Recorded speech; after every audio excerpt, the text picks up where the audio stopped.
लाच घेतल्याच्या आरोपाखाली डीजीसीएच्या अधिकाऱ्याला अटक केली गेली आहे। डीजीसीएच्या एअरवर्थनेस संचालनालयातील उपमहासंचालकाला अटक झाल्याची माहिती आहे। प्रलंबित अर्जांना मंजुरी आणि परवानग्या देण्यासाठी लाचेची मागणी केली गेली होती। उपमहासंचालकांसह आणखी एक जण सीबीआयच्या ताब्यात आहे। गोपनीय माहितीच्या आधारे सीबीआयची सापळा रचून ही कारवाई पाहायला मिळाली आहे। अटकेतील अधिकाऱ्याच्या निवासस्थानी आणि कार्यालयामध्ये सुद्धा छापेमारी झाली आहे। या अटकेनंतर सीबीआयने संबंधित अधिकाऱ्याच्या निवासस्थानी आणि कार्यालयामध्ये झाडाझडती सुरू केली असता त्यातून काही महत्त्वाचे दस्तऐवज आणि पुरावे हस्तगत केले जाण्याची शक्यता सुद्धा आहे। लाच घेतल्याच्या आरोपाखाली डीजीसीएच्या अधिकाऱ्याला अटक झालेली आहे आणि डीजीसीएच्या एअरवर्थनेस संचालनालयातील उपमहासंचालकाला अटक झाल्याची माहिती आहे। प्रलंबित अर्जांना मंजुरी दिली गेली आणि परवानग्या देण्यासाठी लाचेची मागणी केल्याचा आरोप आहे। उपमहासंचालकांसह आणखी एक जण सीबीआयच्या जाळ्यात आहे। गोपनीय माहितीच्या आधारे सीबीआयची सापळा रचून कारवाई झाली आहे आणि जे अधिकारी अटकेत आहेत त्या अधिकाऱ्याच्या निवासस्थानी आणि कार्यालयामध्ये छापेमारी सुद्धा झाली आहे। या अटकेनंतर सीबीआयने संबंधित अधिकाऱ्याच्या निवासस्थानी आणि कार्यालयामध्ये झाडाझडती सुरू केली असून महत्त्वाचे दस्तऐवज आणि पुरावे हस्तगत केले जाण्याची शक्यता।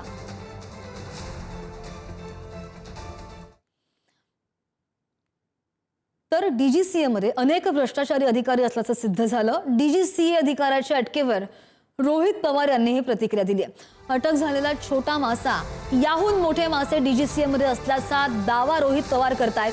अजितदादांच्या अपघातामध्ये व्हीके सिंगनं कशी कागदपत्र क्लीन केली याचा अंदाज येतोय असा सुद्धा दावा असा सुद्धा विधान रोहित पवार यांनी केलंय।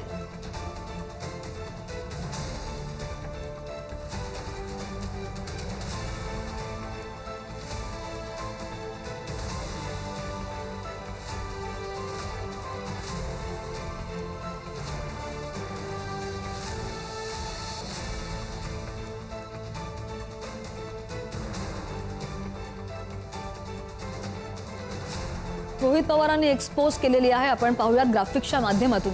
डीजीसीएमध्ये भ्रष्ट अधिकारी असल्याचं सिद्ध झालं। डीजीसीएमध्ये अनेक भ्रष्ट अधिकारी असल्याचं सिद्ध झालेलं आहे। व्हीके सिंग याने कशा प्रकारे दादांच्या अपघातासंदर्भातील कागदपत्र कसं क्लीनअप केले असतील याचा अंदाज येतो। एकीकडे दादांच्या अपघाताचा तपास सीबीआयकडे देण्याची विनंती करून 2 महिने उलटले तरी सीबीआयने तपास हातात घेतलेला नाही। आमदार रोहित पवार यांची ही एक्सपोज आपण पाहतोय। दुसरीकडे सीबीआय स्वतःहून ॲक्शन घेते हे विशेष। कदाचित टीडीपीच्या मंत्रालयाला इशारा आणि अप्रत्यक्ष मेसेज दिला असावा।